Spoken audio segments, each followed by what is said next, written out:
क्षेत्रीय नवरात्रि के अवसर पर 5 दिवसीय शिव कथा जो मिली है वह आपके और हमारे जीवन को सार्थक बनाने वाली है। कहीं ना कहीं बाबा विश्वनाथ की कृपा, करुणा, उदारता, दया जो ये पावन कथा का लाभ आपको और हमको मिल रहा है।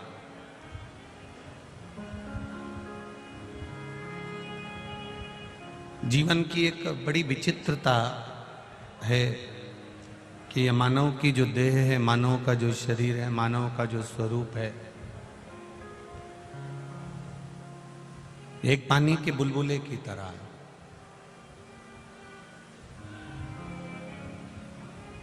आज है, कल नहीं, इसका कोई भरोसा नहीं। पर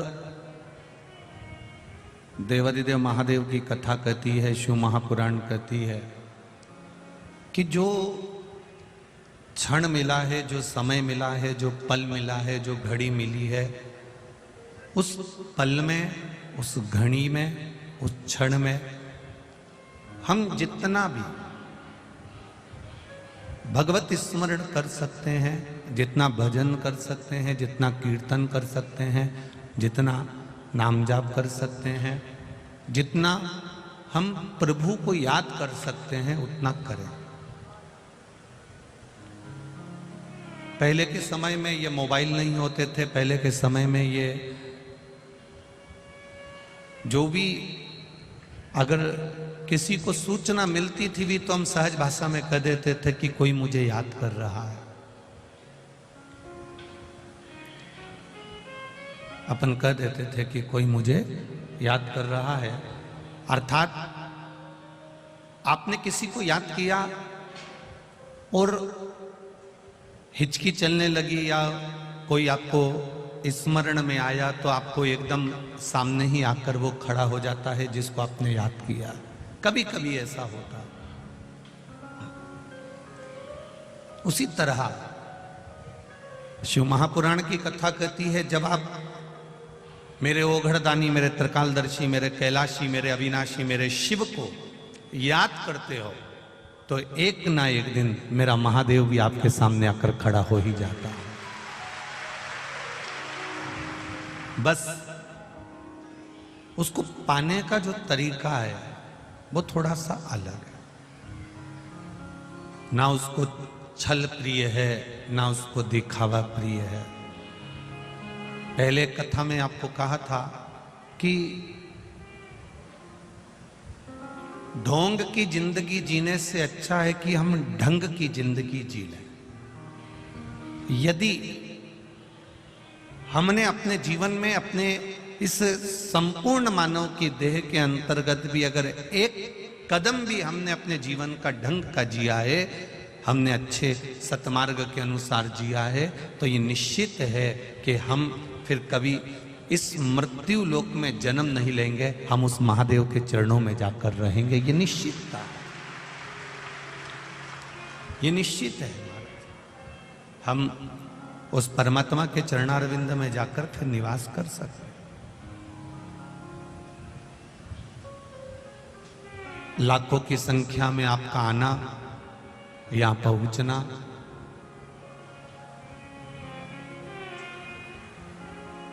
कई लोग कह रहे थे गुरुजी ने कथा दी है कोटेश्वर में, वहां आसपास तो कोई ऐसी बस्ती है नहीं, पूरा जंगल क्षेत्र है, एक ही रोड है, कैसे लोग वहां पहुंचेंगे, कैसे वहां तक पहुंचेंगे?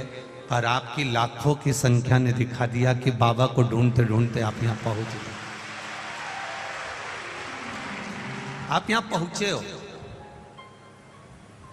और ये मेरा विश्वास कहता है, इस कोटेश्वर धाम की पावन धरा पर अगर आप आए हो, 2 मिनट बाबा के चरणों में, कोटेश्वर धाम के चरणों में आप बैठोगे, जहां पर निरंतर भरचक गर्मी भी पड़ रही हो और गंगा उनके सिर पर लगातार टपक रही हो, ऐसी पुण्यमय धारा कहीं नहीं मिलने वाली। सहज है,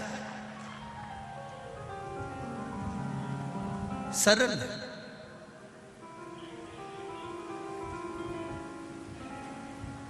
ये शिव महापुराण की कथा केवल कथा नहीं है, ये हमारे तीर्थों का उत्थान करना भी जानती है, हमारे तीर्थों का विकास करना भी जानती है, हमारे तीर्थों पर कहीं ना कहीं किसी न किसी रूप में हमें पहुंचाना भी जानती है।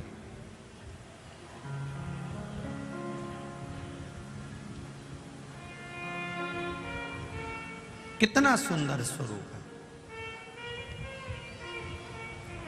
अभी हम शिव मंदिर में गए, शिवालय में, तो वहाँ पर कार्यकर्ता और पंडित जी आदि कह रहे थे, गुरुजी एक तो ये गंगा के रूप में यहाँ कोटेश्वर में बाबा का दर्शन होता है, लगातार पानी गिरता रहता है, और एक सर्प के रूप में दर्शन होता है।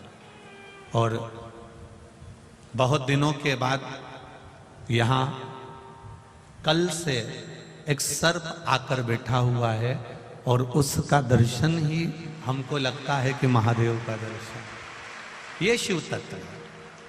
आप भगवान का भजन करना, आप कीर्तन करना, आप स्मरण करना, ढूंढते ढूंढते आप ये शिव महापुराण के पंडाल तक पहुंचे हो, तो एक दिन कभी ना कभी मेरा महादेव भी आपकी दुख की घड़ी में आपको ढूंढते ढूंढते आपके दरवाजे पर पहुंच जाए। बस विश्वास, भरोसा और उस भरोसे की दृढ़ता आपके भीतर होना चाहिए। हम शिव जी को जल चढ़ा रहे हैं, पर जल चढ़ाने में भी कहीं हम अपना जल चढ़ाते चढ़ाते किसी को दिखा तो नहीं रहे हैं, अपन किसी को ये तो नहीं बताना चाहते कि मैंने शिव जी पर इतना जल चढ़ाया, मैंने इतना दही चढ़ाया, मैंने इतना दूध चढ़ाया, मैंने इतना अभिषेक किया, मैंने इतने बेलपत्र चढ़ाए। शिव महापुराण की कथा यहां तक कहती है, आप अगर 1.25 लाख बेलपत्र शंकर को समर्पित कर रहे हो, आप 1.25 लाख कमल के पुष्प शंकर जी को समर्पित कर रहे हो, तो शिव महापुराण की कथा कहती है कि एक शंकर जी पे चढ़ा हुआ बेलपत्र ही उठाकर धोकर अगर आपने शंकर जी को चढ़ा दिया तो वो 1.25 लाख बेलपत्र के बराबर हो जाता है।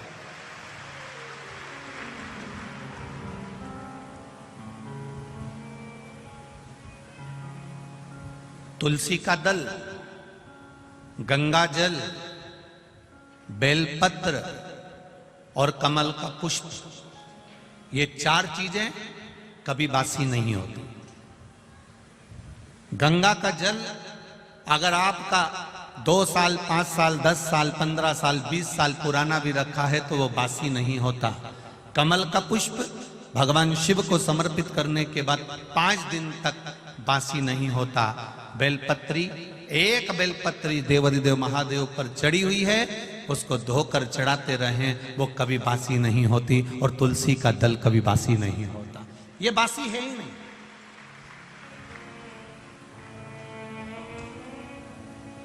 भागवत, रामायण, गीता, शिव पुराण, भगवान का भजन, कीर्तन, स्मरण, मंत्र जाप, आपके गुरु ने जो आपको जाप दिया है, आपके गुरु ने जो शब्द दिया है, आपने जो भगवान का नाम पकड़ कर रखा है, भजन पकड़ कर रखा है, ये कभी बासी नहीं होता। आप जब गाओगे तब वो ताजा, उसमें बासीता नहीं।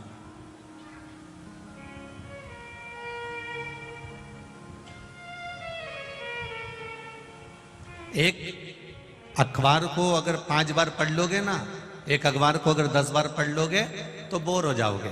एक किताब को अगर 5-10 बार पढ़ लिया तो बोर हो जाओगे। एक मैगजीन को 5-10 बार पढ़ लिया तो बोर हो जाओगे। मन नहीं लगेगा कि ये मैगजीन हमने पढ़ चुके हैं, ये अखबार हम पढ़ चुके हैं, ये किताब हम पढ़ चुके हैं। पर एक शिव महापुराण को आप हजारों वर्षों से श्रवण करते करते आ रहे हो, भागवत जी को 5200 वर्ष से सुनते हुए आ रहे हो, रामचरितमानस को जीवन आप लोगों का निकल गया, सुनते सुनते दादा परदादा अपनी जिंदगी निकाल लिए, पर आज तक उसको पढ़ते पढ़ते, आज तक उसको सुनते सुनते ये कभी ऐसा मन में भाव उत्पन्न नहीं हुआ कि अब मेरा सुनने का मन नहीं करता, अब मेरा पढ़ने का मन नहीं करता। इसको जितना सुनो, जितना पढ़ो, जितना धारण करो, ये उतना उभर कर हमारे सामने आता है। जैसे कोटेश्वर की कथा में पंचपुष्प शिव महापुराण की कथा है। आज पूरा विश्व इस 5 दिन की कथा में भगवान शंकर को चढ़ने वाले 5 पुष्प को जानने के लिए बैठा है, पूरा विश्व बैठा है।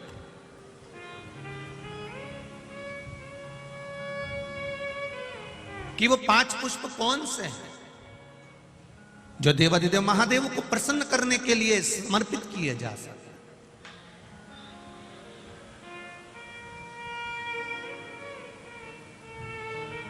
और पुष्प की भी मूलता वो है, कितना विचित्र है हमारा शास्त्र। वायु पुराण कहता है, जब आपका स्नान नहीं हुआ, आप बगीचे में गए हो, आज्ञा लेकर किसी के वृक्ष से पुष्प ले रहे हो, किसी टाली से पुष्प ले रहे हो, तो उसके मालिक से आपने पूछकर उस पुष्प को आपने तोड़ लिया, भगवान को समर्पित कर दिया। और यदि वही पुष्प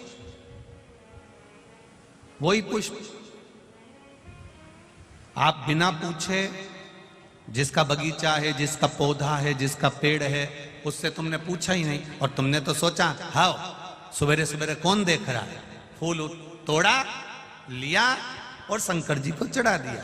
तो शिव महापुराण की कथा कहती है ये पुण्यता का कार्य नहीं है, यह पाप कर्म की शुरुआत हो जाती है, इसमें सुख का अनुभव नहीं होता। थोड़ा आप लोगों को भले बुरा लग सकता है कि हम दूसरे के पेड़ से फूल तोड़ कर ला रहे हैं, या तो आपको उस पेड़ वाले से हम दूसरे के बगीचे से पुष्प लेकर आ रहे हैं, या तो उस बगीचे वाले से हम दूसरे के यहाँ से पुष्प लेकर आ रहे हैं। उस पुष्प जिसके बगीचे से ला रहे हो, जिसके पौधे से ला रहे हो, जिसके वृक्ष से ला रहे हो, शंकर भगवान को फूल चढ़ाने का भी नहीं है आपके पास में, तो आप एक चावल का दाना चढ़ा दो, पर अपना चढ़ाओ। शंकर जी को अगर फूल चढ़ा रहे हो तो आप पहले सामने वाले से पूछो कि आपके बगीचे से मैं रोज फूल तोड़ सकती हूँ, आपके यहाँ पेड़ से मैं आप पुष्प ले सकती हूँ। अगर वो कह दे हाँ हमारे यहाँ तो लगे ही रहते हैं, तुम्हारा मन करा करे तोड़ लिया करो, तुम्हारा मन करे उतार लिया करो और भगवान को चढ़ा दिया करो, तो वो पुष्प जब आप शिव जी को चढ़ाओगे तो आपको जीवन में एक आनंद की अनुभूति होगी और आपके कार्य सफल होना प्रारंभ हो जाएंगे अपने आप। पर यदि हमने चोरी कर कर चुपचाप से जाकर पुष्प को चुरा लिया, बगीचे से निकाल लिया, और तुमने सोचा मैं भगवान का श्रृंगार करूंगी, मैं भगवान को सजाऊंगी, मैं भगवान का अलौकिक श्रृंगार करूंगी, तो उसमें पुण्यता का भाग नहीं आता महाराज, उसमें सुख का अनुभव नहीं होता, उसमें आनंद का अनुभव नहीं।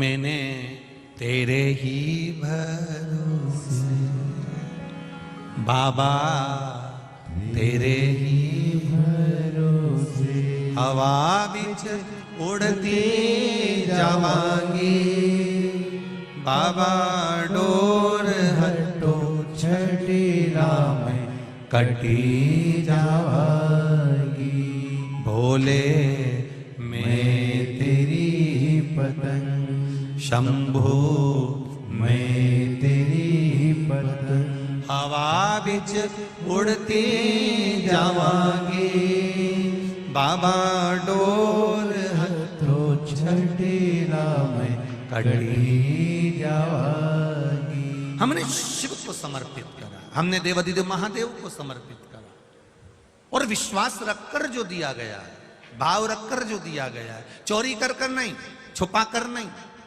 यहां तक शिव महापुराण की कथा कहती है, एक लोटा जल अगर लेकर शंकर जी के मंदिर में जा रहे हो तो अपने बल पर, अपने दम पर, अपने आनंद में जाओ, अपने विश्वास के साथ जाओ, अपने भरोसे के साथ जाओ। जाते हो आप लोग शिव जी के मंदिर में जल चढ़ाने? कितने लोग जाते हैं? जरा हाथ उठाओ। सभी जाते हो? धर लो वापिस धर लो, धर लो, धर लो। बोलबम का नारा है, आवाज नहीं आई, जरा दमदारी से बोली है, बोलबम का नारा है। बस आपका जो हाथ अपने जल चढ़ाने का उठाया ना, उससे समझ में आ गया कि आप सब इकट्ठे और भोले जी के पट्टे। समझ में आ गया हो? समझ में आ गया। शिव तत्व को जाना यार, जाओ उसके मंदिर तक, जाओ उसके दरवाजे तक। जब हम उसकी चौखट तक, उसके दरवाजे तक, उसके मंदिर तक जाते हैं, उसके द्वार तक पहुंचते हैं, तो कभी ना कभी तेरे मंदिर में आना मेरा काम है और मेरी बिगड़ी बनाना तेरा काम। कभी ना कभी वो भी अपने दरवाजे तक दौड़ कर आता ही है, ये निश्चित है। हम जाएं, एक लोटा जल देवाधिदेव महादेव को चढ़ाने के लिए जाएं, पर विश्वास के साथ जाएं, भरोसे के साथ जाएं, दृढ़ता के साथ जाएं।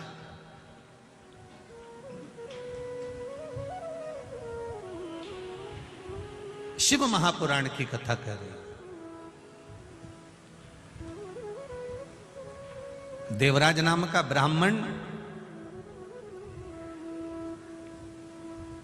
ब्राह्मण कुल में जन्म ले लेता है। पूर्व का कोई अच्छा कर्म होगा, कोई अच्छा कर्म होता है तब जाकर अच्छे कुल में जन्म होता है।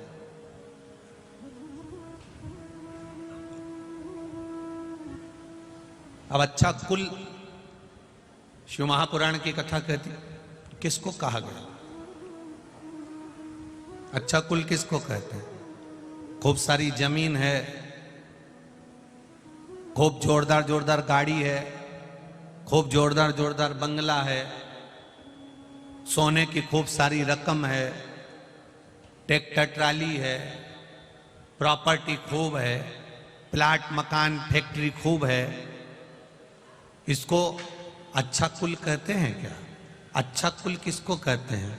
जिसके कुल में कोई 7 पीढ़ी में भी एक भगवान का भजन करने वाला पैदा हो जाए तो समझ लो कि वो अच्छा कुल है। धन मूल नहीं है, धन की मूलता नहीं है। धन तो एक नर्तकी, नृत्य करने वाली, धन तो एक कहीं एक नाचने का स्मरण करने वाली भी कमा लेती है, ढेरों की संपदा इकट्ठी कर लेती है, करोड़पति बन जाती है, धनपति बन जाती है, वैभवपति बन जाती है। पर भले उसने धन कमाया, भले उसने सत्ता कमाई, भले उसने सब कुछ कमाया, पर लोग कहते क्या हैं? अरे वो अच्छी नहीं है, वो नारी ठीक नहीं है, कुल की श्रेष्ठता नहीं हो पाती। तुम्हारे यहां गाड़ी रहे, तुम्हारे यहां बंगला रहे, तुम्हारे यहां पर ट्रैक्टर ट्राली रहे, पर तुम्हारे घर में कोई बहू, कोई बेटी, कोई माता, कोई पिता, कोई बेटा, कोई पोता, कोई नाती, कोई पंती, कोई जमाई, कोई बेटी, कोई तुम्हारे 7 पीढ़ी में भी अगर कोई एक भगवान की सेवा में लगा है, मंदिर में लगा है, भजन में लगा है, नहीं मंदिर जाता, फिर भी थोड़ी देर घर में बैठकर राम नाम, कृष्ण नाम, शिव नाम जपता है, नहीं मंदिर जाता, कभी कभी सोमवार की सोमवार मंदिर तक पहुंच जाता है, रोज नहीं जा पाता, कम से कम 5 मिनट शिव की आराधना में लगा है। तुम्हारे घर की कोई बहन बेटी, कोई बहू, कोई पिता, कोई माता, कोई पुत्र, अगर तुम्हारे घर का एक व्यक्ति भी भगवान शिवालय में शंकर भगवान को 1 लोटा जल चढ़ा रहा है, समझ लेना कि तुम्हारा कुल कोई साधारण नहीं, तुम उच्च कुल के आनंद में निवास करने वाले हो। अब गाड़ी है, बंगला है, जमीन है, जायदाद है, ट्रैक्टर है, ट्राली है, सब कुछ है, सुख सारा है, पर ये मन परमात्मा तक नहीं जा पा रहा, तो फिर वो सुख किस काम का? ये तो एक पीढ़ी का सुख है, आज भोगोगे, मरे, फिर 84 लाख योनियों में पड़े, फिर पड़े।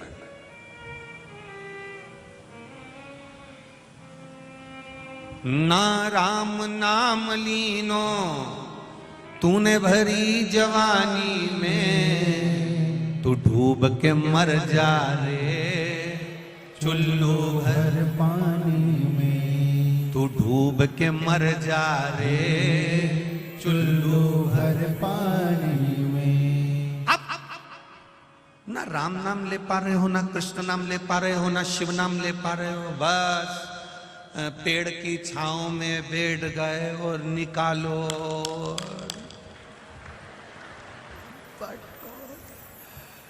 बस।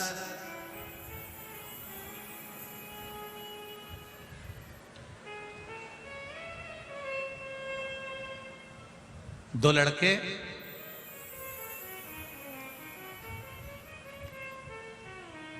कल की कथा में स्मरण, दो लड़के कल हम लोग वहाँ सबके राम वाले कार्यक्रम में इंदौर गए थे, तो उसमें कुछ लोग कह रहे थे हमारा भी मन करता है इतना बड़ा आयोजन करें, हमारा भी मन करता है भंडारे करें, हमारा भी मन करता है कि खूब बड़े बड़े भंडारे करें।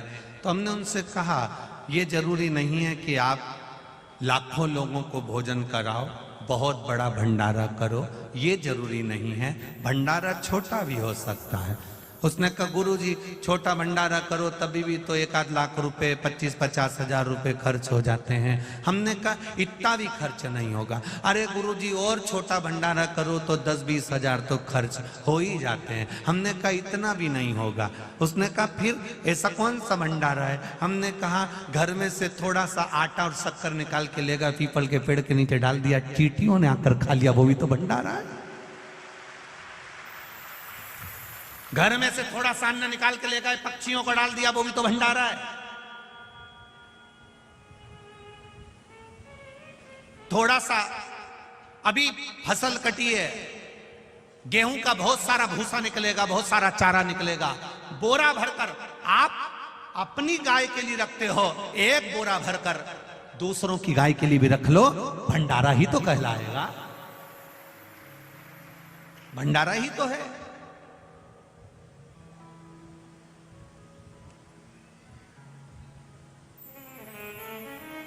महाराज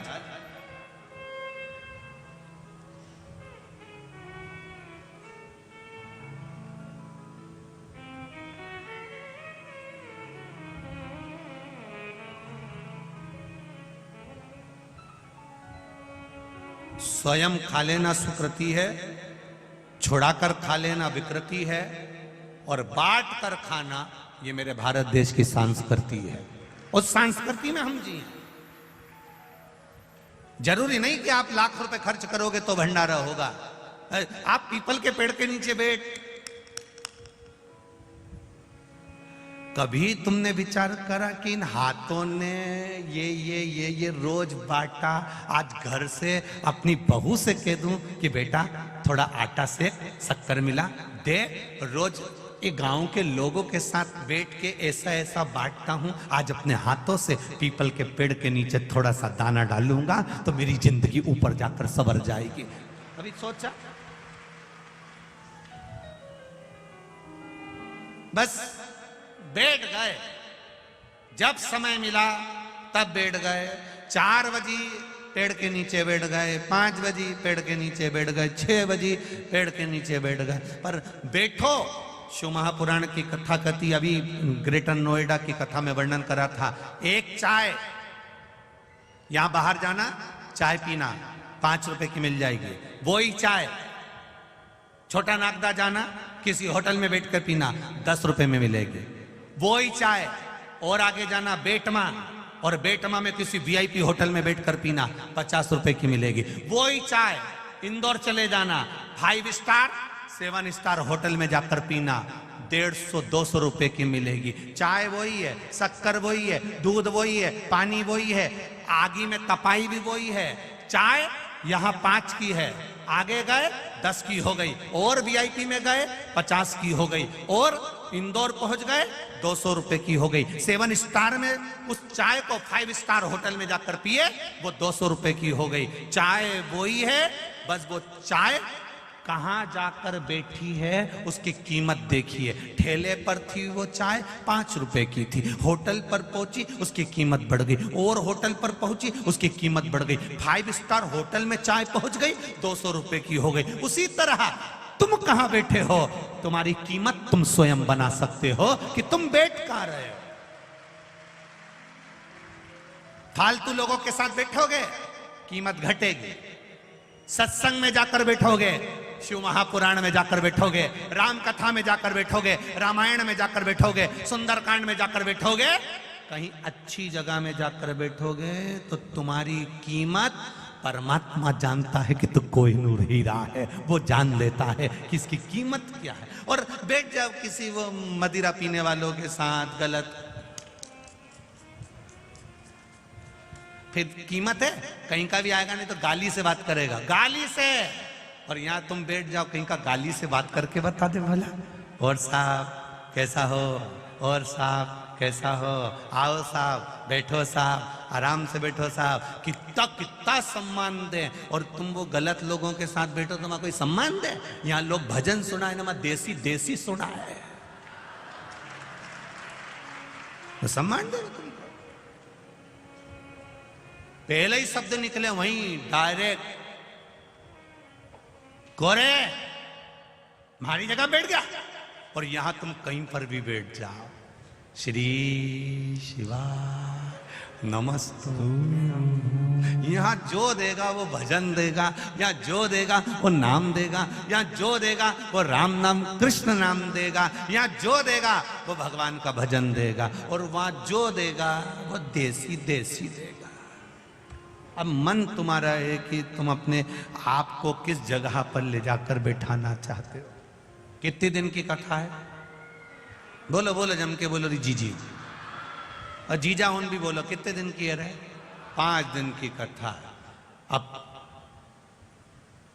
5 कर्मेंद्री, 5 ज्ञानेंद्री, इनको सवारने के लिए यह पंच पुष्प शिव महापुराण की कथा है।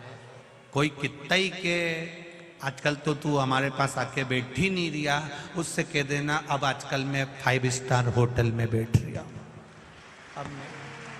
अब मैं थारे साथ नहीं बैठी रही, अब मैं तो 5 स्टार में बैठ रही,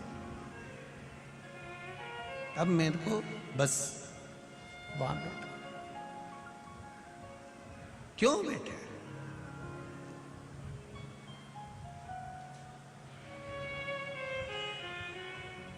कितना महादेव जी बैठे हैं कोटेश्वर में, उनके ऊपर पानी दिन भर टपकता रहता है, और पानी भी इतना ठंडा, एकदम शीतल जल टपक रही है। कोटेश्वर के आसपास के लोगों से महादेव जी कह रहे हैं अपने भेजे को ठंडा रखना रे, ठंडा रखना,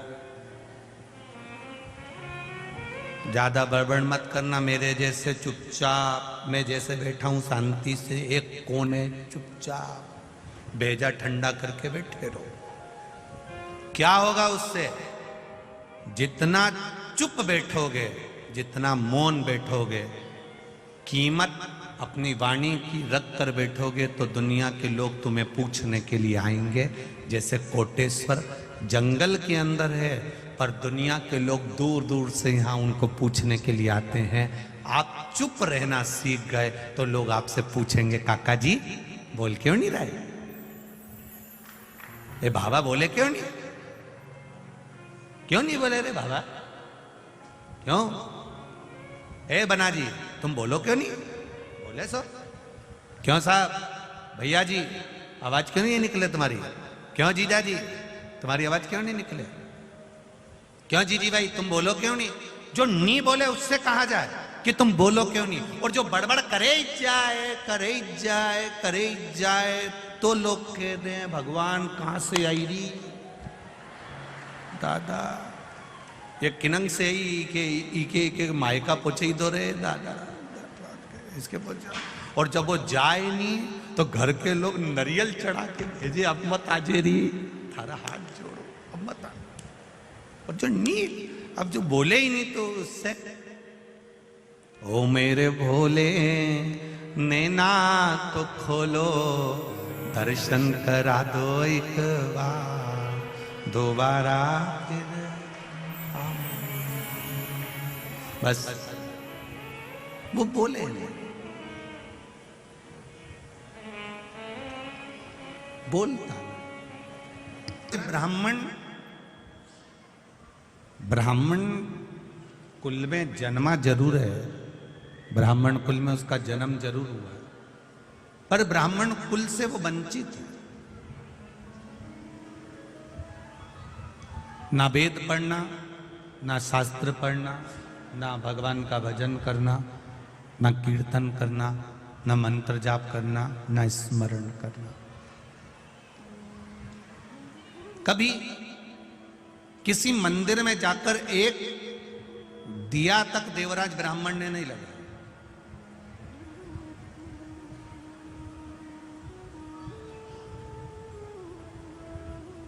फिर भी चोरी का धन लेकर आ रहा था, चोरी का सामान लेकर आ रहा था, और वो चोरी के धन को ले जाकर मंदिर में लेकर छुपाकर बैठ गया, जहां एक ब्राह्मण देव शिव महापुराण की कथा का वाचन कर रहे। एक ब्राह्मण जहां शंकर भगवान की कथा का वाचन कर रहा है, वहां बैठ गए।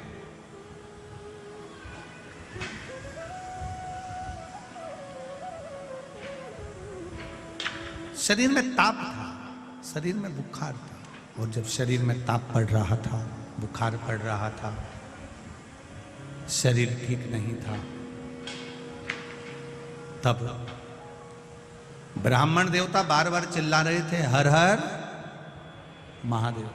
इसको बड़ा क्रोध आ रहा था, इसको बड़ा क्रोध आ रहा था, और उस क्रोध के कारण ये वहां से निकलकर एक बेलपत्री के वृक्ष के नीचे जाकर बैठ गया।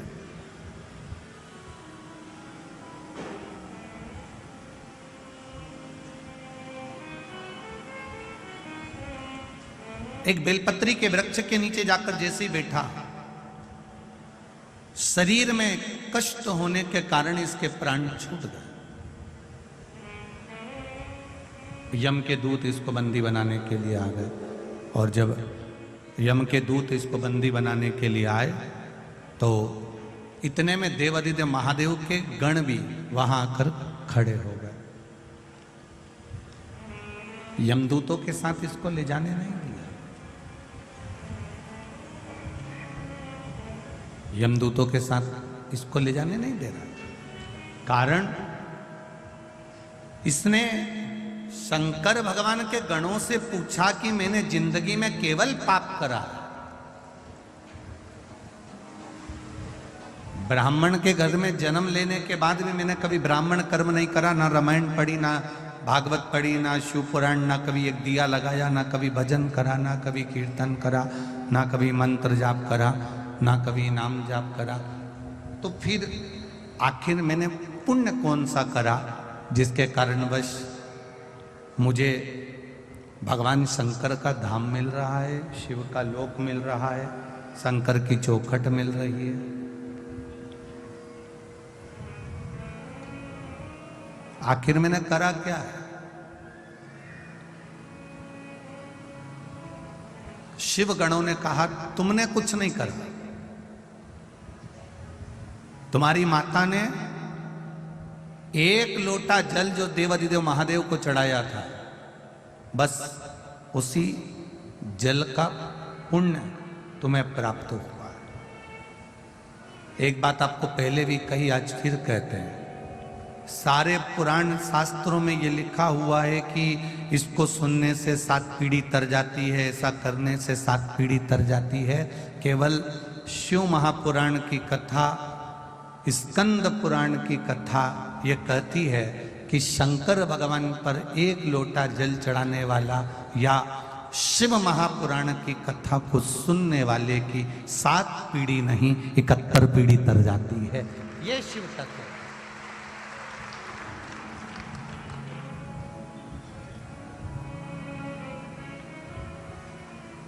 और कितना एक कथा सुनने के लिए बहुत घनी आबादी में आप लोग बैठकर कथा नहीं सुन रहे हो। कथा सुनने के लिए आप देखा जाए तो जो शंकर जी का मंदिर एकांत में है कोटेश्वर, एकदम अलग जंगल में आनंद के साथ मेरे महादेव विराजमान है। ऐसे देवाधिदेव महादेव की एकांत में आपको पहले भी कथा में कहा जहां बाबा आराम से बैठे हों और वहां ये शिव महापुराण की कथा सुनने को मिल रही है तो अपने दिल की बात भी कहकर जाना, वो दिल से दे भी देगा। दिल से कहो मैंने तेरे ही भरोसे बाबा, तेरे ही भरोसे हवा बिच उड़ती जावागे बाबा, डोर हटो छटीला मैं कटली जावा। आप दिल से कहो।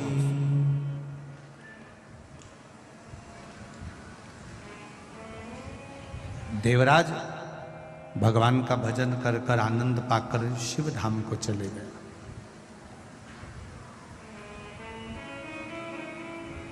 शिव जी पर चढ़ाने वाली वस्तु, शिव जी को समर्पित करने वाली वस्तु, शंकर भगवान को देने वाली वस्तु अपनी खुद की हो। पहले के लोग क्या करते थे, मंदिर जाते थे, मंदिर का ही जल भरकर शिव जी को चढ़ा देते थे। अब आप लोग मंदिर का जल लेते हो क्या? बोलो बोलो, जम के बोलो जरा। नहीं लेते। कहां से लेकर जाते हो? अपने अपने घर से लेकर। कारण क्या है? वास्तु दोष होता है तो घर में होता है, पितृ दोष होता है तो घर में होता है, काल सर्प दोष होता है तो घर में होता है। घर के हंडे में से, मटके में से, परिंडे में से जब हम एक लोटा जल लेकर जाते हैं और शिव जी को समर्पित करते हैं तो अपने घर के सारे दोष अपने आप समाप्त हो जाते हैं। केवल जल समर्पित कर देने पर, केवल जल चढ़ा देने पर सारे दोष मिट जाते हैं, सारे दोष। भगवान शिव ओगड़दानी, तरकालदर्शी, कैलाशी, अविनाशी, मेरा देवाधिदेव महादेव, करुणा करने वाला, अपना खुद का एक बहुत सुंदर संवाद शिव महापुराण के अंतर्गत आता है। पुष्पदंत की कथा। गंधर्व था, इंद्रलोक में इंद्र की सभा में बैठकर गायन करता था, कविता पाठ करता था, भजन करता था, कीर्तन करता था, स्मरण करता था, गायन में लगा रहता था।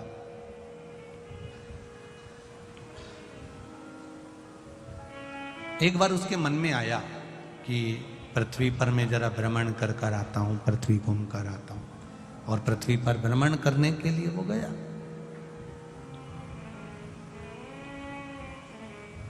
फूल, पंच पुष्प, शिव महापुराण की कथा है। फूल चढ़ाने से पहले फूल चढ़ाने का तरीका आना चाहिए। फूल चढ़ाने से पहले कौन से पुष्प आप देने जा रहे हो, वो फूल कहाँ से लेकर आए हो, उसका तरीका आना चाहिए। भले आपके पास में पुष्प नहीं है, आपने मंदिर कई पुष्प चढ़ाया तो उसका भी तरीका आना चाहिए।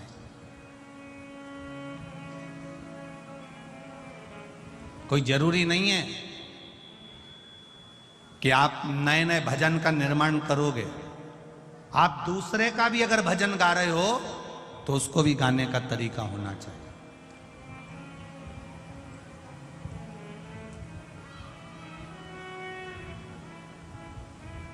पुष्पदंत गंधर्व है और गंधर्व के साथ में उसको वर प्राप्त है कि ये दिखेगा नहीं,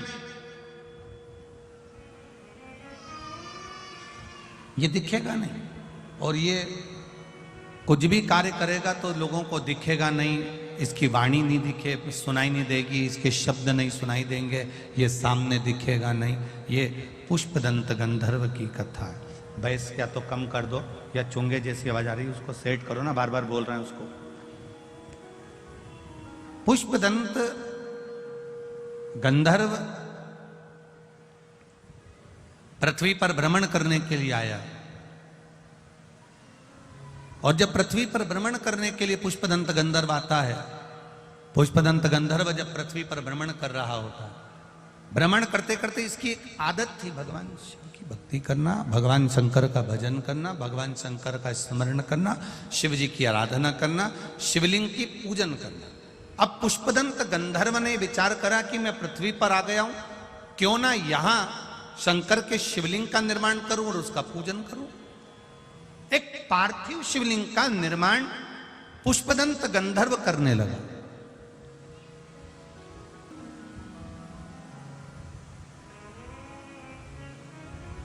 और पार्थिव शिवलिंग का निर्माण कर कर उसका पूजन करता, कहीं से फूल पत्ती मिल जाते समर्पित कर देता। एक बार उसके मन में आया कि चलो जरा मैं भ्रमण कर कर आता हूं। भ्रमण करते करते करते करते राजा चित्ररथ के सुंदर उद्यान में, सुंदर बगीचे में पहुंच गए। कभी कभी आप भी जाते जाते रास्ते में किसी का पौधा देख लेते हो, किसी का पेड़ देख लेते हो, किसी का बगीचा देख लेते हो, किसी की वस्तु देख लेते हो, आपके भीतर भी वो भाव जागृत हो जाता है कि ये अच्छा फूल है, मैं भगवान के लिए तोड़ लेती हूँ। अभी नवरात्रे चल रहे हैं, लाल कलर का वो फूल होता है ना, तो लोग किसी के भी पेड़ से, किसी के भी बगीचे से, किसी के यहाँ से भी तोड़ कर ले आते हैं, देवी जी को चढ़ा देते हैं, बड़े प्रेम से पल्लू वल्लू लेके खुश होके। तुम सोचती हो कि देवी मैया प्रसन्न हो गई, देवी जी कह रही हैं अरे यो चोटी, बताओ, दूसरे के घर का चुरा कर लिया, दूसरे के घर का उठा कर लिया, दूसरे का सामान लेकर आ गई और चढ़ा कर कह रही है कि मैंने भगवान का पूजन कर दिया, भगवान की आराधना कर दी, भगवान की सेवा कर दी। ना ना, जैसे अपने घर का एक लोटा जल लेकर जा रहे हो, अगर किसी के यहां तुमने पूछ लिया कि हमें आपके बगीचे का फूल ले जाएं, वो आज्ञा दे दे तो ले जाओ।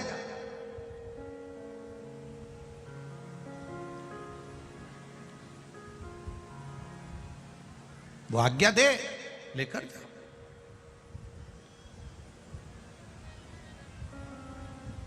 आज्ञा होने के बाद में फूल शिव जी को चढ़ा रहे हो तो वायु पुराण कहती है, वायु पुराण वर्णन करती है, आप लोगों को तो मालूम होगा, आप लोग क्योंकि सब कोटेश्वर के पास के हो तो आप लोगों के तो स्मरण में होगा कि शंकर भगवान को या देवताओं को जो पुष्प चढ़ता है,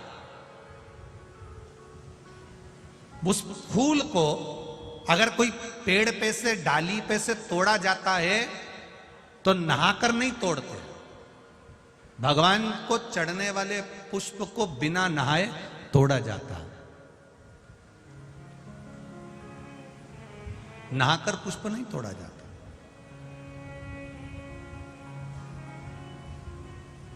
कितने लोग हैं जो बगीचे से फूल तोड़ते होंगे तो नहा के तोड़ लेते होंगे, और कितने लोग हैं जो बगीचे से पुष्प तोड़ते हैं तो सुबह सुबह उठे, मंजन आदि करा, हाथ पैर धोया, बगीचे में गए, डाली पे से फूल तोड़े और भगवान को समर्पित करे। वायु पुराण, वायु पुराण का शब्द कह रहा है भगवान को समर्पित होने वाले पुष्प जब आप तोड़ते हैं, लेकर आते हैं, और पुष्प का एक नियम है, पुष्प धोया भी नहीं जाता, पुष्प को पानी में धोते नहीं, जैसा डाली से मिला है बस उसको लिया, रख दिया। जब आप पूजन करने के लिए बैठे और पूजन के समय पर उस पुष्प को तुमने उठाकर भगवान को समर्पित किया, भगवान को चढ़ाया। भगवान को समर्पित करना प्रारंभ करा। अब आप लोग कहेंगे गुरुजी शरीर बासी है, शरीर हमारा बताओ, हम स्नान करे नहीं है और स्नान नहीं करे और फूल तोड़ लिया तो वो फूल अशुद्ध नहीं हो गया? वो फूल शुद्ध ही नहीं हुआ। वायु पुराण कह रही है, वायु पुराण वर्णन कर रही है, भगवान को चढ़ने वाला पुष्प जब हम डाली पे से उतार कर लेकर आते हैं और लाकर हम भगवान के पास में कहीं स्थान पर रख देते हैं, और स्नान करने के बाद जब हम शंकर भगवान को याद, कोई भी राम जी को, कृष्ण जी को, ठाकुर जी को, देवी जी को वो पुष्प जब समर्पित करते हैं तो उससे ना जाने कितने कितने दोष हमारे जीवन के समाप्त हो जाते हैं। ये वायु पुराण वर्णन कर रहे हैं। ना जाने कितने कितने दोष हमारे समाप्त हो जाते हैं। ये वायु पुराण कर रहे हैं, ये वायु पुराण कर रहे हैं। अब पुष्पदंत गए, देखते देखते चित्ररथ राजा के बगीचे में प्रवेश कर गए। अब चित्ररथ राजा के बगीचे में प्रवेश कर, बड़ा सुंदर बगीचा था, बड़ा सुंदर, देखकर मन में उमंगता आ गई कि मुझे इसमें से पुष्प तोड़ना। राजा चित्ररथ के बगीचे में प्रवेश कर गए, बिना पूछे, बिना जाने, बिना बात करे, बस बगीचे में गए और फूल तोड़कर, पत्तियां तोड़कर लेकर आ गए और लाकर उन्होंने भगवान शंकर को समर्पित करना प्रारंभ किया।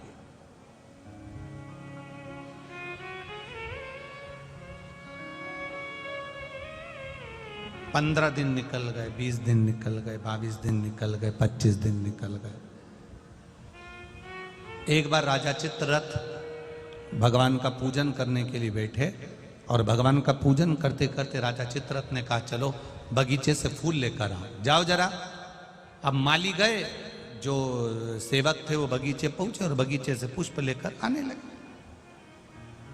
बगीचे से जब पुष्प लेकर आए तो बगीचे में जाकर क्या देखते हैं कि वहां तो एक भी पुष्प नहीं है, सारे पुष्प टूट चुके, कोई ले जा चुका। कोई बात नहीं, टूट कर नीचे गिर गए होंगे। दूसरा दिन हुआ, तीसरा दिन हुआ, चौथा दिन हुआ, पांचवा दिन हुआ। रोज बगीचे से फूल गायब हो जाते हैं, रोज बगीचे से फूल समाप्त हो जाते हैं और वो फूल मिल नहीं पाते हैं। बड़ा दुखी होते हैं राजा। आज राजा को क्रोध आ गया, आखिर बगीचे में से फूल चुरा कौन रहा? पता नहीं, हमने बहुत ढूंढा पर मिल नहीं रहा, बहुत प्रयास करा पर मिलता नहीं है।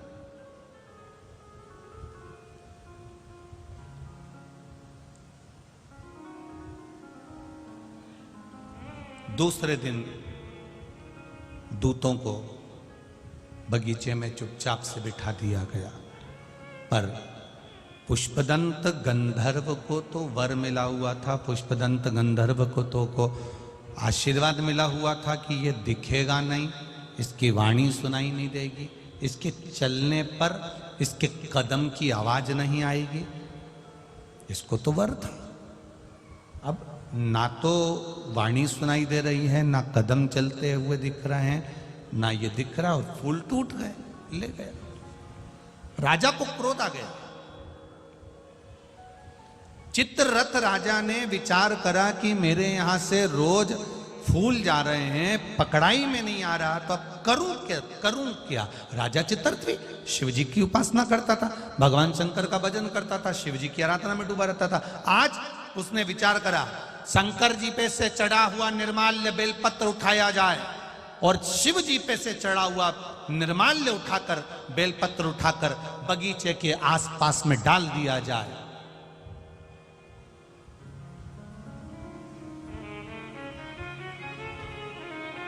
लोग समझते नहीं है, मंदिर में जाते हैं, भगवान पे चढ़ा हुआ फूल, भगवान पे चढ़ी हुई बेलपत्री पूरे मंदिर में जहां वहां पड़ी रहती है और लोग उस पे से चलते हुए, लांघते हुए निकल जाते हैं।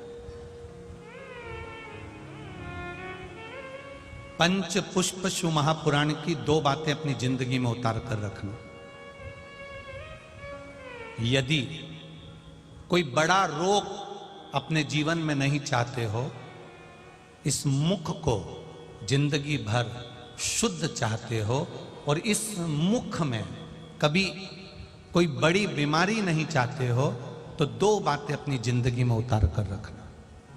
एक, भगवान के पड़े हुए निर्माल्य पर कभी लांगा ना जाए। दूसरा, अपने मुख में पान खाकर, गुटखा खाकर या कोई वस्तु खाकर जो मंदिर के लिए रास्ता जा रहा हो, भगवान की कथा के लिए रास्ता जा रहा हो, भगवान के द्वार पर रास्ता जा रहा हो, वहां अपने मुख से थूका ना जाए। जितने लोग पार कर कर जाते हैं उतना दोष आपको लग जाता है और आपका जीवन नष्ट हो जाता है।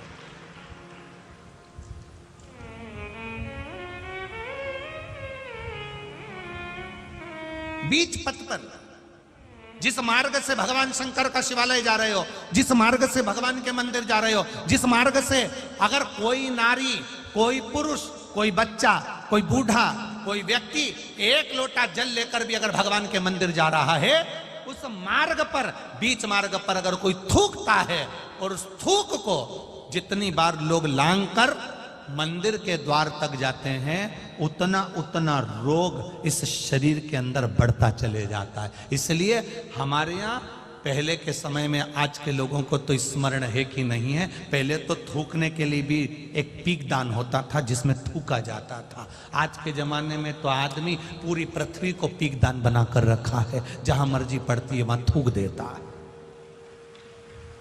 ये श्रेष्ठता नहीं है हमारे। ये वसुंधरा, ये पृथ्वी, ये वसुंधरा, ये भूमि माता, ये पृथ्वी माता, जिसके गोद में हम पाल पोस कर बड़े हुए हैं, जिसका दिया हुआ अन्न हम पा रहे हैं, जिसके आनंदमय आशीर्वाद से हम अपनी जिंदगी जी रहे हैं, इस पृथ्वी को भी नमन करना चाहिए। नमन, प्रणाम करना चाहिए। हम हमेशा कहते आए हैं, जिसकी बंजर भूमि पड़ी हो, जिसमें अनाज भी नहीं होता हो, बहुत मेहनत कर ली है, उस भूमि में कुछ नहीं होता, लोगों ने कह दिया इस भूमि में कुछ नहीं होता, ये जमीन बेकार है, ये जमीन बेकार है, ये जमीन बेकार है। आपसे निवेदन करना चाहेंगे, किसी मंदिर का निर्माल्य जो शिव जी पर चढ़ा हो, इकट्ठा हो गया हो, उस मंदिर के निर्माल्य को एकाग्रित कर लो, डलिया में भर लो और पूरे पूरे भूमि पर उस निर्माल्य का खाद बनाकर उस पूरी जमीन पर आप उस निर्माल्य के खाद को थोड़ी थोड़ी दूर पर इतना इतना खड्डा खोद कर बाबा के उस निर्माल्य को डालना प्रारंभ करिए। क्यों? क्योंकि उससे भूमि की उपज देवाधिदेव महादेव की कृपा से अपने आप बढ़ना प्रारंभ हो जाएगी। उसको रखो, डालो, सभी जगह पर नहीं, कुछ स्थान चिन्हित कर लो कि हाँ ये बमूल का पेड़ है, इसके नीचे मैंने रख दिया, ये पीपल का पेड़ है, इसके नीचे मैंने रख दिया। उस निर्माल्य का एक बाबा से निवेदन कर कर, बाबा बस आपको लेकर जा रहा हूं, ये समझो कि आप मेरी भूमि को उपजाऊ आप बना सकते हो, मेरे जीवन को धन्य आप बना सकते हो। उससे दो फायदे होंगे। क्या? एक, निर्माल्य जो इकट्ठा होता है, लोग उसको ले जाकर नदी में डाल देते हैं, नदी में डाल देने से नदी दूषित हो जाती है, नदी में प्रदूषण हो जाता है। तो वो निर्माल्य जब आप जमीन में ले जाकर गाड़ोगे, डालोगे, तो नदी भी शुद्ध होगी और भूमि में भी उसकी खाद बनकर उस भूमि पर भी उसका शुद्धता का भाव जागृत होगा। अब करो उससे, आप कहो,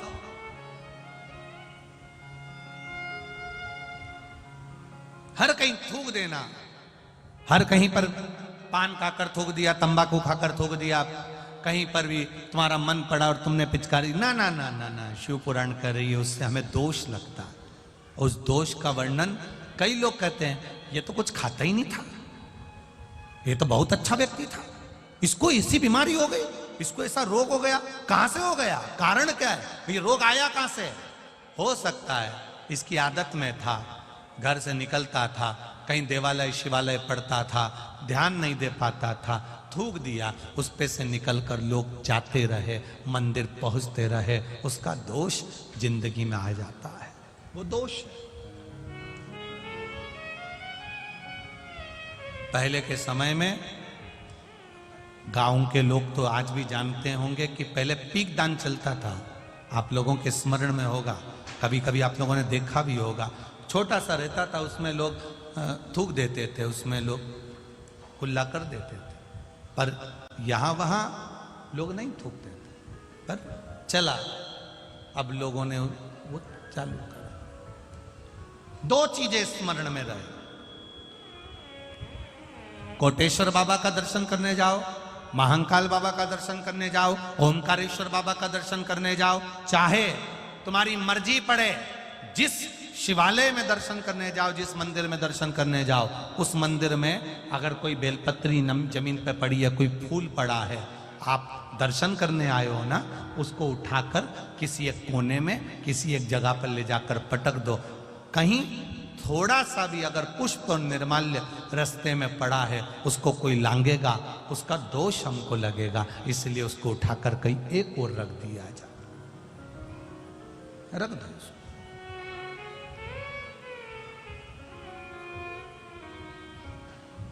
हम तो यहां तक कहते हैं, किसी मंदिर में पुजारी जी बैठे हैं, पंडित जी बैठे हैं, कोई आया दर्शन करने के लिए, आप भगवान की बेलपत्र, भगवान का पुष्प उसी को दो जो आपसे मांग रहा हो।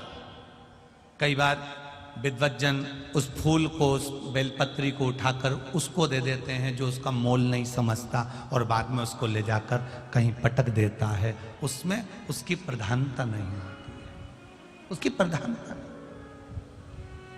ये शिव महापुराण की कथा अगर आज कोटेश्वर में हो रही है, आदरणीय ठाकुर साहब श्री शरद सिंह सिसोदिया जी अगर इसको करा रहे हैं, तो उनका मूल उद्देश्य क्या है?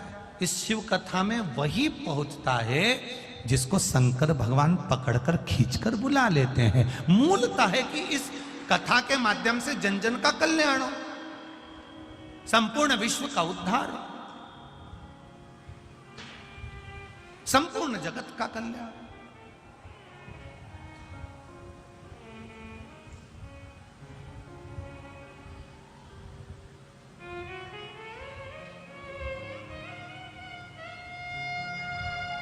कल कोई कह रहा था, गुरुजी ये कथा क्या कोई राजनीतिक उद्देश्य से हो रही है? हमने उनसे कहा, राजनीतिक उद्देश्य से होती अगर ये शिव पुराण की कथा तो कोटेश्वर जैसे जंगल में नहीं होती, कहीं के शहर में होती, जिससे और आनंद की अनुभूति। ये बाबा कोटेश्वर के चरणों में हो रही है, ये भाव है। हम तो ठाकुर साहब शरद सिंह जी सिसोदिया जी को और उनके परिवार को धन्यवाद देना चाहेंगे जो शिव पुराण को आप कोटेश्वर तक लेकर आए। आज ये कोटेश्वर का मंदिर, कोटेश्वर धाम आज पूरे विश्व में कम से कम प्रसिद्धि तो पा रहा है कि कोटेश्वर भी कोई धाम है जहां शंकर आनंद के साथ विराजमान। आज प्रेरणा तो मिली है लोगों।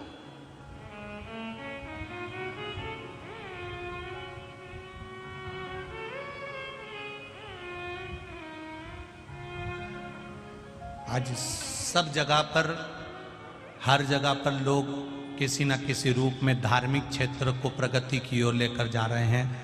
सिसोदिया जी आपको धन्यवाद जो आप इस कोटेश्वर क्षेत्र को इस कथा के माध्यम से प्रगति की ओर लेकर जा रहे हैं, उसके लिए साधुवाद है। साधुवाद का बहुत बहुत साधुवाद। शिव कथा जीवन का एक आनंद तत्व है, जीवन का एक लक्ष्य तत्व। पुष्पदंत, निर्माल्य, चारों तरफ देखो, निर्माल्य भी दो चीजों में कार्य कर जाता है, एक रक्षा के लिए, एक अपने कार्य की सफलता के लिए।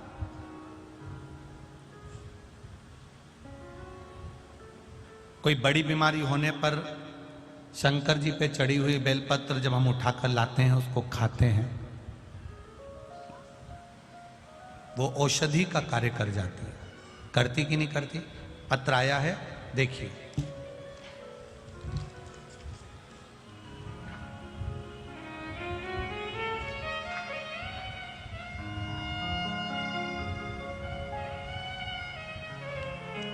मेरा नाम विनीता अजय शेलार, गांव ढोलाना, तहसील बदनावर, जिला धार से हूं। मेरा मोबाइल नंबर ये है। कहीं बैठी हो तो हाथ हिलाइएगा, कहीं बैठी हो तो हाथ हिलाइएगा, जहां कहीं बैठी हो। अच्छा इधर है क्या? हाथ हिला दे सर। श्री शिवाय नमस्तुभ्यम। मेरा नाम विनीता अजय शेलार, गांव ढोलना, तहसील बदनावर, जिला धार से हूं। मेरा मोबाइल नंबर ये है। गुरुदेव, एक लोटे जल का मैं क्या वर्णन करूं। मेरी एक बेटी है जो मुझे ऑपरेशन से हुई थी। उसके बाद में संतान का सुख रुका। घर के लोग कहने लगे कि इसको तो कभी संतान होगी नहीं, पुत्र होगा नहीं। लोग ताने पर ताना देते रहे। गुरुदेव, मैंने भी आपकी कथा 2020 में टीवी पर सुनी और विश्वास जागा कि बाबा से अपने दिल की बात टीवी के सामने बैठकर कहती हूं। सियोरवाला महाराज कहते हैं कि आप जहां बैठकर कथा सुन रहे हो वहीं बैठकर बाबा से प्रार्थना करो। श्री शिवाय नमस्तुभ्यम जब बोला जाता था, मैं भी बाबा से कहती थी मुझे भी संतान का सुख देना, एक पुत्र दे देना। सारे लोग ताना देते हैं, ऐसी कृपा कर देना। गुरुदेव, बाबा की कृपा से मेरा गर्भ ठहरा, पर गर्भ तो ठहरा, साथ में कोरोना महामारी आ गई। कोरोना महामारी में मैं बीमार पड़ गई, कोरोना हो गया। उससे बाबा ने मुझे गर्भ में बच्चा है और मुझे बचा लिया। बचाते बचाते जब 8 महीने का गर्भ आ गया तब डेंगू हो गया। डेंगू हुआ। डेंगू होने पर मुझे बरनागर ले गए, रतलाम ले गए, पर बाबा की कृपा से बड़ी मुश्किल से बची। गुरुदेव, बाबा ने कृपा करी। सबने, डॉक्टरों ने हाथ ऊंचे कर दिए कि इसको डेंगू है शरीर में और बच्चा गर्भ में है, ये बच्चा ठीक नहीं होगा, इसका जापा ठीक नहीं होगा, इसकी डिलीवरी ठीक नहीं होगी। छोड़ दिया। रतलाम ले गए। रतलाम के हॉस्पिटल में भी डॉक्टरों ने मना करा कि डेंगू के चलते हुए बच्चे का जन्म कैसे कराएं, और साथ में इसको बीमारी भी बहुत, क्या करा जाए। पर बाबा के भरोसे एक बेलपत्री शंकर पर चढ़ी हुई साथ ली, हाथ में लेकर हॉस्पिटल में लेकर गए। 6 दिसंबर 2021 को बाबा की कृपा से मैंने जो मांगा था, मेरे यहाँ पुत्र रत्न की प्राप्ति हो गई। बाबा को धन्यवाद देते हैं। और शिव तत्व की प्राप्ति है। बैठिए बहन। श्री शिवाय नमस्ते। ये शिव है। ओ घड़ी एक पत्र और है, बड़ा भाव से आनंद से लिखा।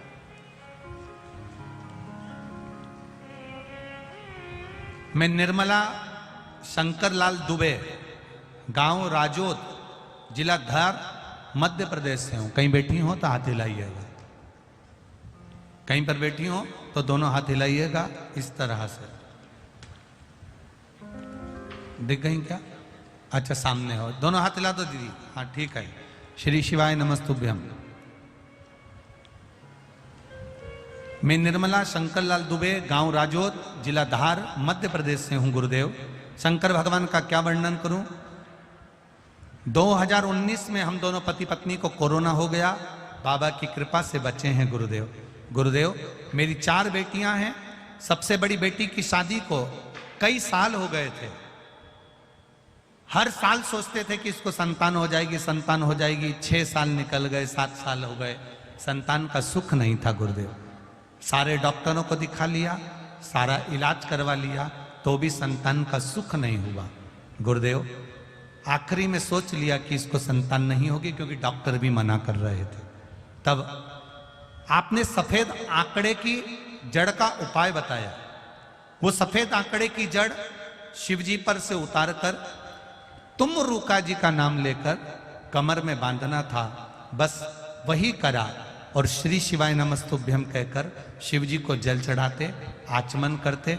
बाबा की कृपा से मेरी बेटी के घर, जिन डॉक्टरों ने मना कर दिया था, और बाबा की कृपा से उसके घर में बेटे का जन्म हुआ है। इसलिए मैं यहाँ प्रणाम करने आया। हर हर महादेव। तेरी कृपा बिना न हिले एक भी अनु लेते हैं श्वास तेरी कृपा से तनो तनो। आप शिव भक्ति का स्मरण करें। एक बात और बड़े अच्छे से करना चाहेंगे, प्रयास करना।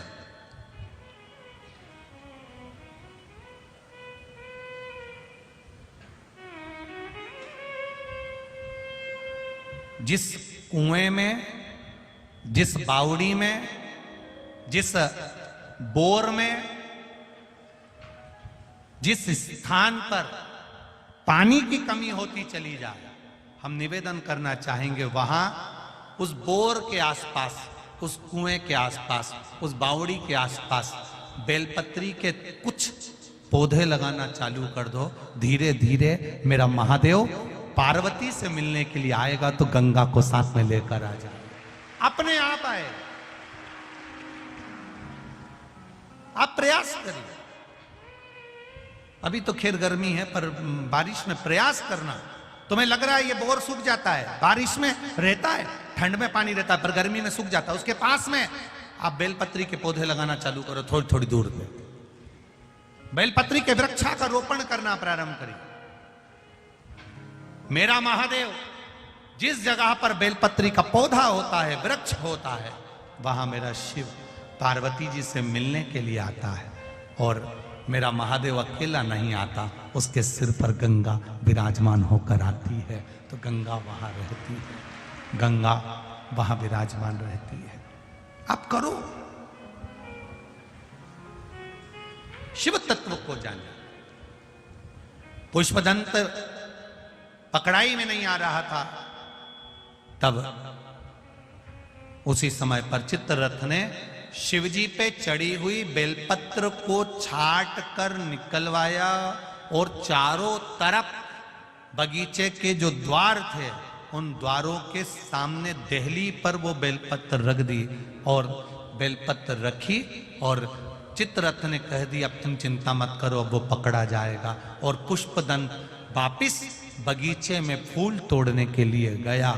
जाते ही बेलपत्री पर उसका पांव रखाया, किसी को आवाज नहीं आई, पुष्पदंत दिखाई नहीं दिया। और अंदर जब प्रवेश कर गया, प्रवेश करते ही बस देवाधिदेव महादेव कैलाश पर विराजमान थे और उनको क्रोध आ गया, क्रोध आ गया। गुस्से में आकर भगवान ने श्राप दे दिया, पुष्पदंत कोई साधारण सा व्यक्ति होता जो मेरे निर्माल्य को लांग कर जाता है, मैं उसको छोड़ता नहीं। पर तू मेरा भजन करने वाला, तू मेरा स्मरण करने वाला, तू जानता है कि निर्माल्य की महत्वता क्या है, शंकर जी पे चढ़े हुए जल की महत्वता क्या है, शिव जी पे चढ़े हुए एक बेलपत्र की महत्वता क्या है, शंकर पर चढ़े हुए नैवेद्य की महत्वता क्या है। कितना कितना शिव महापुराण की विद्येश्वर संहिता के गीता प्रेस गोरखपुर की अगर आपके पास में शिव पुराण हो तो उसकी विद्येश्वर संहिता के 75 नंबर पेज को निकालना, 75 नंबर पृष्ठ को निकालना, 75 नंबर पेज को निकालकर पढ़ना।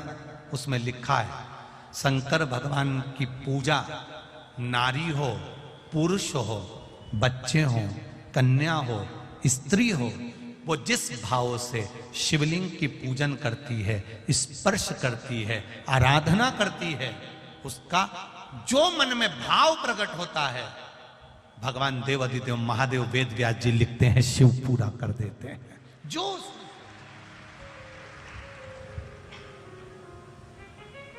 शंकर भगवान पर चढ़ा हुआ जल, शिव जी पर समर्पित किया हुआ जल जो आचमन कर लेता है, शरीर में कितने भी रोग हो रहे हो, वो रोग धीरे धीरे समाप्ति की ओर जाना प्रारंभ कर देते हैं। समाप्ति।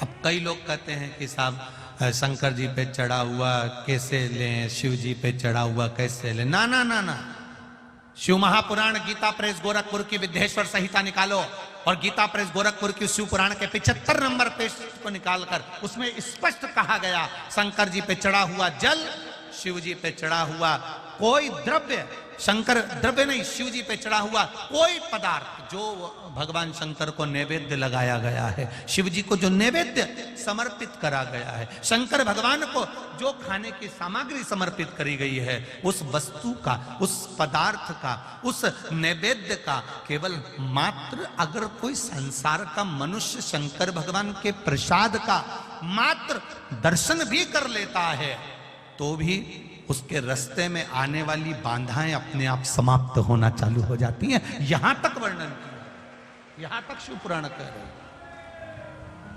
ये शिव तत्व यहां तक कह रहे हैं, ये ओगरदानी की कथा यहां तक कह रहे हैं।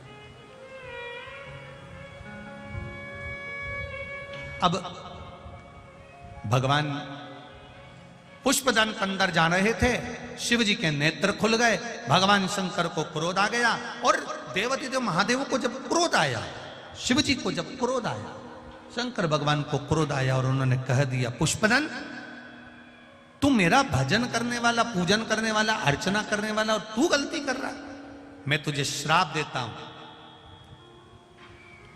छुपने की कला, दिखने की कला जो तेरी थी इसको मैं समाप्त करता हूं और बस इतनी देर में तो चित्ररथ को पुष्पदंत दिख गए, पकड़ लिया, ले जाकर सभा में खड़ा कर दिया। चित्ररथ ने पुष्पदंत से पूछा, तुम कौन हो? मैं गंधर्व हूं, इंद्रलोक में रहता हूं, आपके बगीचे में फूल अच्छे दिखे थे, पुष्प अच्छे नजर आ रहे थे, इसलिए मैंने तोड़ दिया। पुष्प अच्छे थे, मैंने तोड़े, भगवान की पूजन में ले गया। शंकर भगवान प्रकट होकर कहते हैं, रे पुष्पदन तू मेरी पूजन कर रहा है और चोरी की वस्तु से कर रहा है, ऐसी पूजन मुझे नहीं चाहिए, ऐसी पूजन नहीं चाहिए। आप देवाधिदेव महादेव की जब पूजन करने बैठो तो झोली पसार कर बाबा से कहा करो, बाबा इतना देना कि मुझे किसी के आगे हाथ फैलाने की जरूरत नहीं पड़े, तेरे दरवाजे से झोली भरा जाए और मेरा सब कार्य आपकी कृपा से हो जाए, बस इतनी कृपा कर। नहीं थी। तुरंत पुष्पदत्त जब निकला, निकलते से पांव रखाया, दोष लग गया, जिसके कारण बस उसकी जो सिद्धि थी वो समाप्त।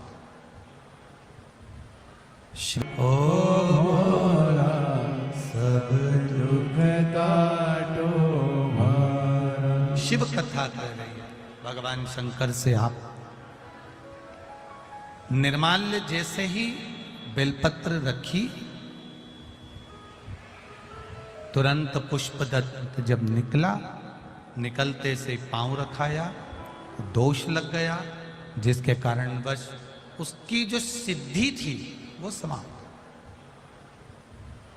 शिव जी कहते हैं, पुष्पदन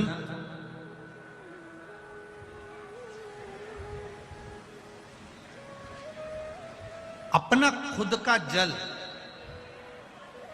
अपना खुद का पुष्प या किसी आज्ञा से लिया गया कोई पदार्थ शिव को समर्पित करता है, उसका फल जीव को जरूर मिले। जितने लोग टीवी पर कथा सुन रहे हैं, जितने लोग फेसबुक यूट्यूब पर कथा सुन रहे हैं, वो भी इस पारिजात के फूल का दर्शन अवश्य करें।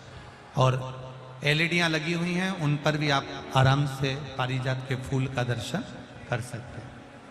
पारिजात का पुष्प, हार श्रृंगार का फूल,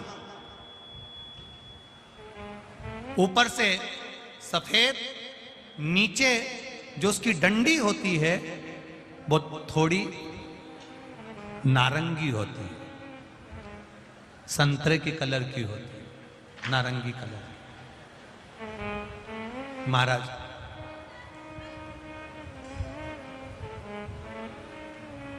रात्रि में खिलने वाला ये फूल रात्रि में जो फूल खिलता है ये पारिजात का, और हार श्रृंगार का जो ये पुष्प है जिसको हार श्रृंगार भी कहते हैं, पारिजात भी कहते हैं, और कहीं कहीं इसको शिरडली का पुष्प भी कहते हैं। ऊपर से सफेद होता है, नीचे उसकी जो डंडी होती है वो नारंगी कलर की होती है। शिव कथा कर रही, शिव महापुराण का चरित्र कर रहा। जिस समय पर संतान की प्राप्ति नहीं होती या किसी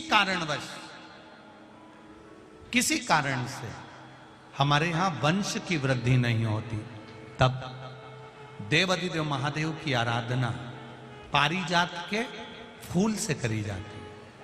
अब उस पुष्प को चढ़ाने का एक तरीका है, जरा ध्यान दीजिएगा। पंच पुष्प शिव महापुराण की कथा आप लोग सुनने के लिए बैठे हो, बड़ी आस लगाकर बैठे हो, उसको समझिए।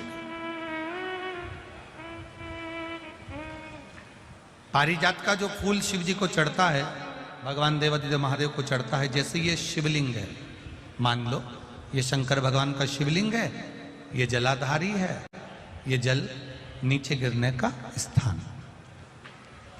आप लोगों ने पहले कथा सुनी है ना सबने, आपको सबको मालूम होगा।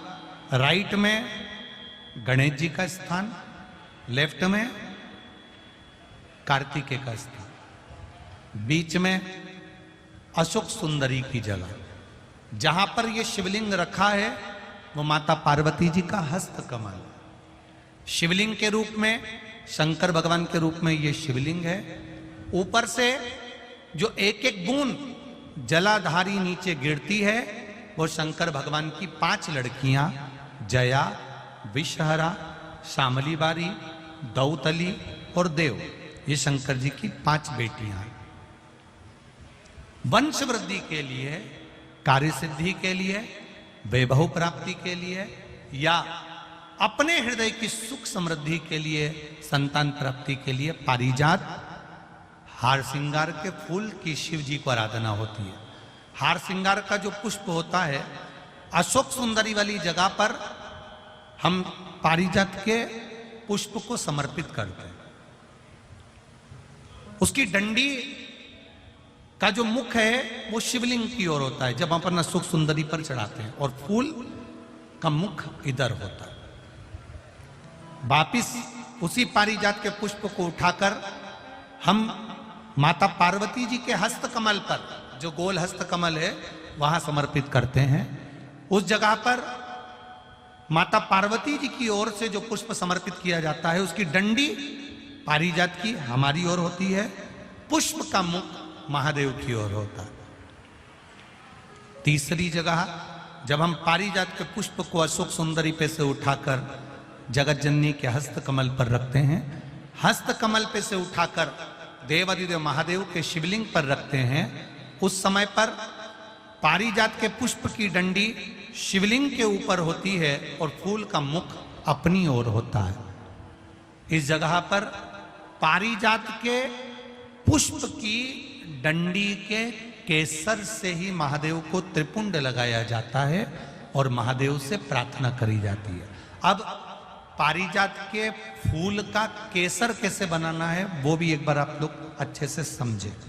जैसे मान लो अभी पारिजात का तो फूल यहाँ पर नहीं है, पर आप टीवी पर दर्शन कर रहे होंगे। पारिजात पुष्प की जो पीछे की डंडी होती है, फूल सफेद और पीछे जो डंडी होती है नारंगी कलर की, केसरिया कलर की, उसको तोड़ लिया जाता है। तोड़कर ऐसी 25-50 फूल की पीछे की डंडी को तोड़कर उसको रख दिया जाता है। उसको धूप में नहीं सुखाते, केवल घर में उसको एक कटोरी में या थाली में रख दो, वो धीरे धीरे सूख जाएगा। सूखने के बाद उसको पीस लो, पीसकर उसका चंदन तैयार हो जाएगा। जिस समय वंश के लिए, सिद्धि के लिए, कार्य सिद्धि के लिए या वैभव प्राप्ति के लिए हम पारिजात का पुष्प देवाधिदेव महादेव को समर्पित करते हैं, उस समय इसी को पानी में घोलकर देवाधिदेव महादेव को जब आप लगाएंगे तो जैसे केसर घुलती है, केसर का जैसे कलर होता है, केसर जैसी सुगंध करती है, वैसे की वैसे ही ये पारिजात की जो डंडी आप लोगों ने सुखाई है, वही डंडी का जो चंदन बनाया है, शिव जी को लेपन करा है, उस समय पर अपने हृदय की बात आपने जो देवाधिदेव महादेव को कही है, बस वही सुगंध हमारे जीवन में आना प्रारंभ हो जाती है। वो पारिजात, हार श्रृंगार। अब जरा ध्यान दीजिएगा, हार श्रृंगार के पुष्प, पारिजात का जो पुष्प है, सोमवार की अष्टमी पड़ने पर यदि हम देवाधिदेव महादेव की पारिजात के फूल से आराधना करते हैं, स्मरण करते हैं, तो उसका फल भी हमें अधिक प्राप्त होता है। पारिजात का पुष्प, हम तो यहां तक कहेंगे अगर आपके यहाँ हार श्रृंगार का पेड़ लगा हो, पारिजात का पुष्प यदि आपके यहाँ होता हो, रात को खिलता है, सवेरे मिलता है, ऐसा पारिजात का अगर वृक्ष आपके यहाँ लगा हो तो प्रयास कर लो। 12 महीने शिवरात्रि आती है, बोलो आती कि नहीं आती? आती है ना 12 महीने। 12 महीने शिवरात्रि आती है। कैलेंडर पर एक गोला बनाकर रख देना कि हमको ये शिवरात्रि आई है, हर महीने की शिवरात्रि तुम्हारे ध्यान में रहेगी। एक पारिजात का पुष्प, हार श्रृंगार का पुष्प, एक अगर देवाधिदेव महादेव को आपने चढ़ाना चालू कर दिया, समर्पित करना प्रारंभ कर दिया, तो आपको पीछे पलट कर देखने की जरूरत नहीं पड़ेगी, महादेव हाथ पकड़ ही रहता। पारिजात का पुष्प शिव को समर्पित हो।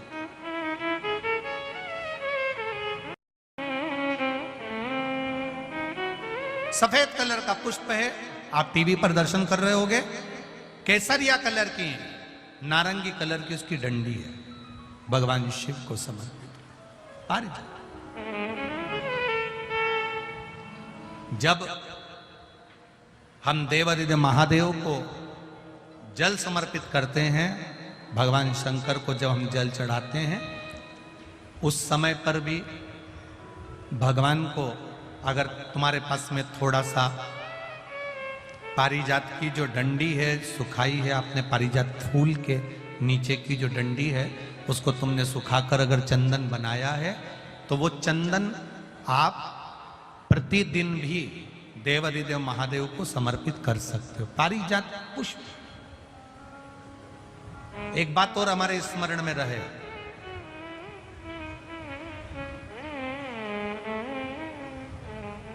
भगवान शिव को जो ये 5 तरह के पुष्प समर्पित करे जाते हैं, इन पुष्पों की डंडी जो पीछे लगी होती है, इसको तोड़ा नहीं जाता शिव जी को चढ़ाते समय। इसका स्मरण आपको रहे।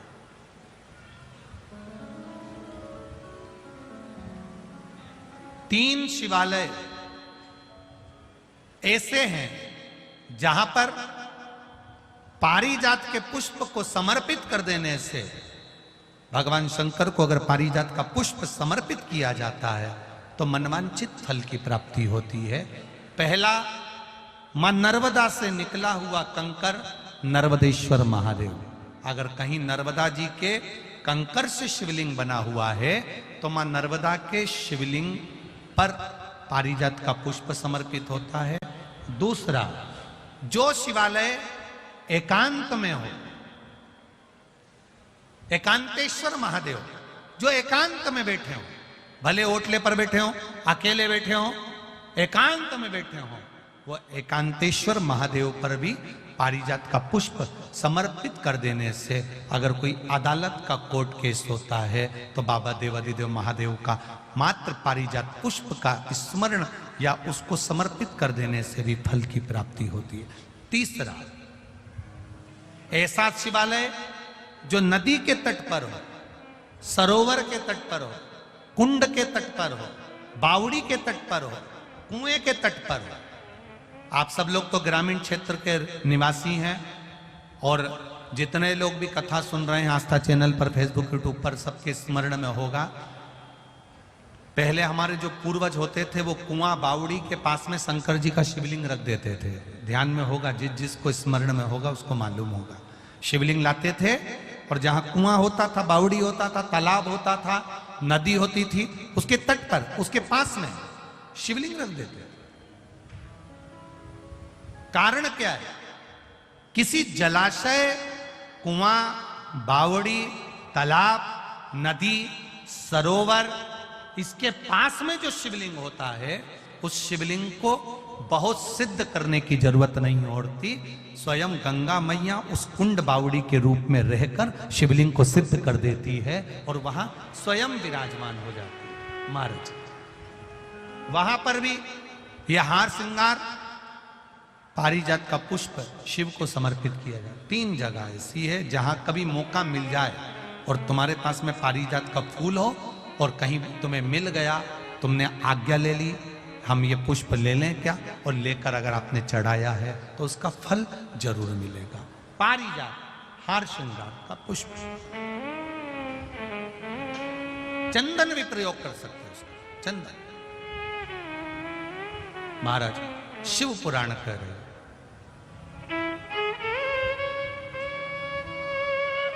चंचुला देवी ने अपने पति बिंदुक के लिए शिव महापुराण की कथा तुमरुका जी से करवाई है। और तुमरुका जी चंचुला देवी को जो कथा कहते हैं, देवादिदेव महादेव ईश्वर जी गोरा जी बनकर, गणा और गोर बनकर, गणगोर बनकर मेरे देवादिदेव महादेव माता पार्वती जी के साथ में शिव महापुराण के यजमान बनते हैं। 16 दिन भगवान शंकर को श्रृंगार में लगते हैं।